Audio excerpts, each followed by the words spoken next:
What's up, Reefers? Welcome to Alex Pour Corals. This is Alex Wilson, and this is my video log where you can learn from my mistakes, so come check it out.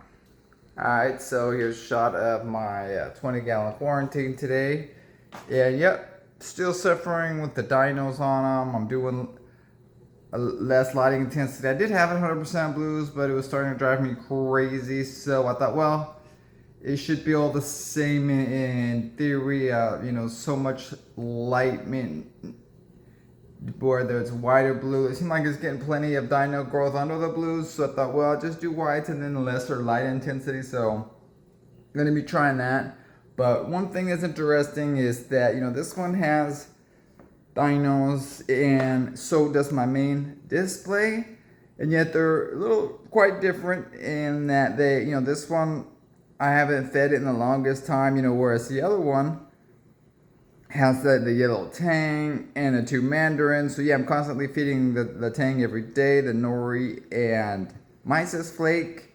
So, and the nitrates and phosphates, are both about the same on them. The nitrates are about 10 to 15 parts per million, and the phosphate is around 0.15 parts per million right now on both of these systems. So using GFO on both of them to keep them down a little bit. For some reason I noticed that when I was using the Nopox that it seemed to boost up the pH. I like to keep it at, the pH, the alkalinity. So I was boosting up the alkalinity. I like to keep it around 9, but it seemed to be boosting it up to around 11. So that being said, so this one has dinos, and there's no fish and there's no feeding, whereas the other one has dinos and it has fish and feeding. So it's like it doesn't have anything to do with it. It just seems to grow anyway. And so really quick growth. I just brushed it off yesterday more than once, and it's all back right now. It's horrible. It's toxic, and it's toxic netting dinos. So there it is. It's all right here on the crushed coral, all up on the toadstool right there. And so it's lesser than it was, but just gotta be patient and it should go down. And so let's take a look at what we got going on in this one. I had lost the hammer coral I told you about last time, as well as the glitter Goniopora.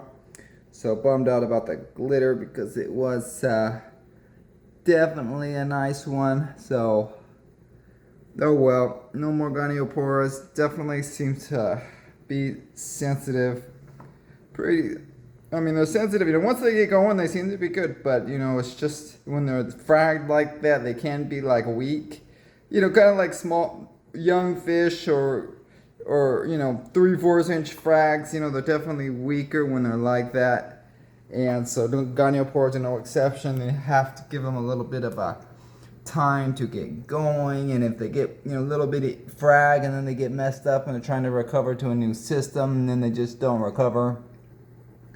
So anyway, here's a shot of these guys. They're looking pretty good. I have this this is the rainbow loom that left in here. Still doing good right there. Got these digitatas over here in the corner. Got the purple digitata, orange, and the green all together right there. Got these orange crushed jawbreaker mushrooms right there. The main one right there, the bigger one, still closed up, but the other ones are definitely looking better. And the shot the ones have this is the interstellar. I think the top one is a pink interstellar, and the bottom one definitely looks like it is an orange one after. Or else I would get good. There he is, orange interstellar mushrooms. There they are. Gotta love it. Hopefully they will do good.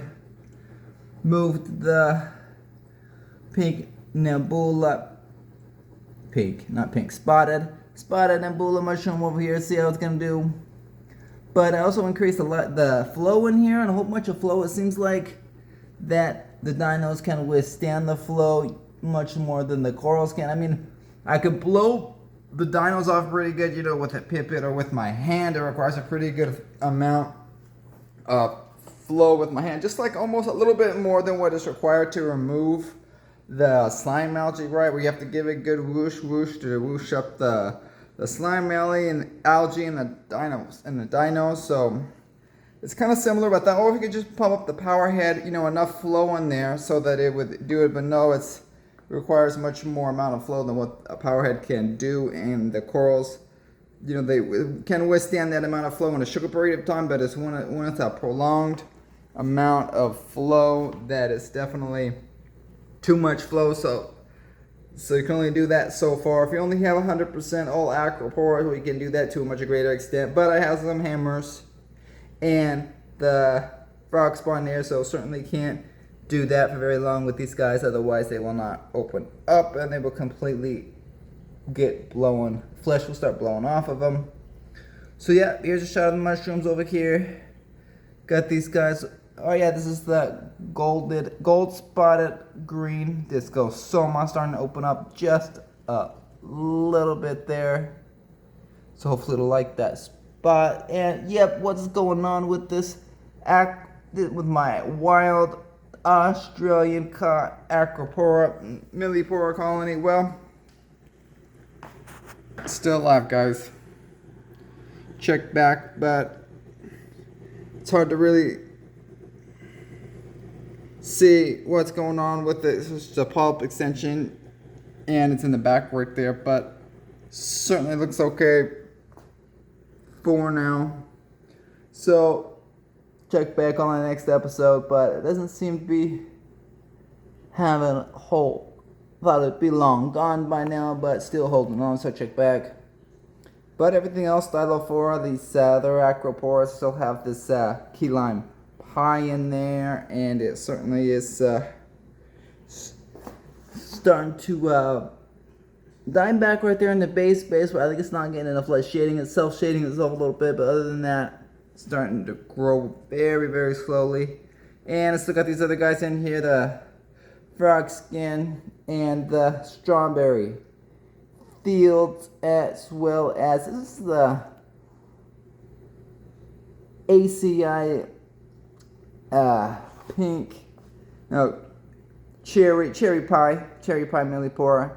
And then the back is the pink spathulata, and that's like a thicker type branched millipora, right?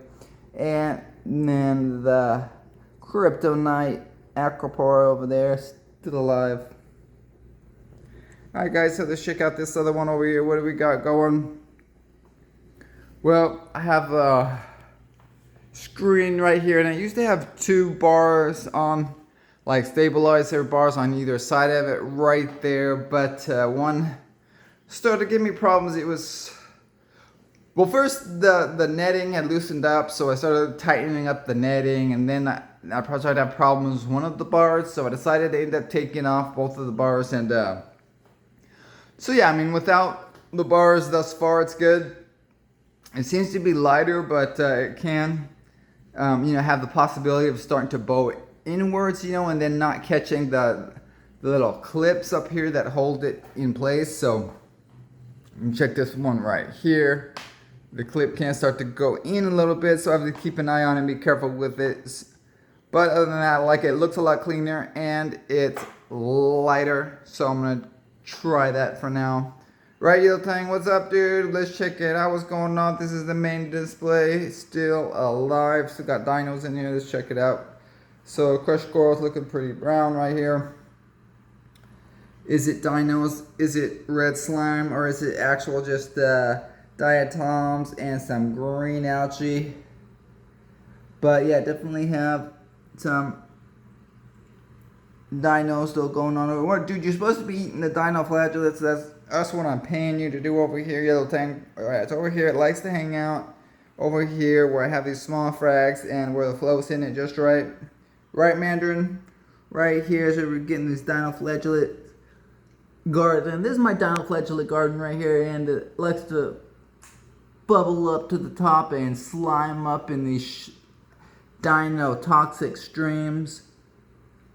Other than that, though, other than that, those are mandarins right here. Dude, they're over here. Rarely see them together anymore like that. I don't know, lately they've been fighting. It's the male, yep, there he's good. Female's got the shorter dorsal fin. males got Yellowtail. When you get out of here, we're checking out the mandarins. All I get is yellow tang in the picture. All right, so the males have the larger. There's a larger dorsal fin, and there they also fit this green splatter Goniastria, and it's harder to feed them when they're such small little frags like that. And see, like I have this other one here down here, and it's certainly like wasting away a little bit. But but he won't really feed him. He won't really put his tentacles out to feed. So I don't know if he's gonna make it or not. But it's really slow if he is going down or living.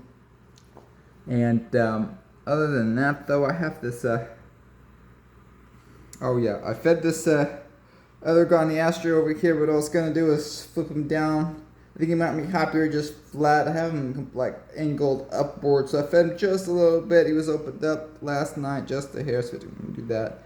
And next to the mandarins right there, I got this green Porites that's still alive, and it seems to be doing okay. Really like it. It's a green base with the red polyps. Right, mandarins? Dang, hold on, I'm trying to get shots of my green Porites over here. Oh, it's like it is mandarin nonsense. Oh no, poor little mandarins. It's okay, don't cry, guys. Okay, I'm getting out here. I think these guys we better give them some space here. All right, so Acroporus starting to color up, and they seems like they should have died. I have this small pearlberry frag in the back, just a spot of flesh on it. I thought it might be tossing it, but the same thing is true of this millipore little frag right there. I thought that was a goner, but it definitely has turned green on the outside, so it looks like it's coming back, but really still a really small weak frag. So, but rainbow splice, let's check it out. Still alive, not really some really big growth on it, but there it is. What else do we got over here? I have notes. We got this. Oh yeah, check out the green millipora. Definitely got some good fuzzy polyp extension, looking good. And the same thing, I have a bigger frag of the same one in the back. And got that Frankenberry table. And starting to color up a little bit more, as well as the firecracker table. So yeah. Other than that, guys, looking good. Got the home record, the same thing. Let's see here. So yeah, the shot of the home record right there. And the clams, same old thing, still alive, guys. Got the 6 clams, doing pretty good. Got my Squamosa, 2 Maximas, and the 3 Groseas. Alright guys, well, just a quick update here, but check back on the next episode, see what's going on, see what's has made it and what just didn't make it. Alright guys, happy reefing, bye.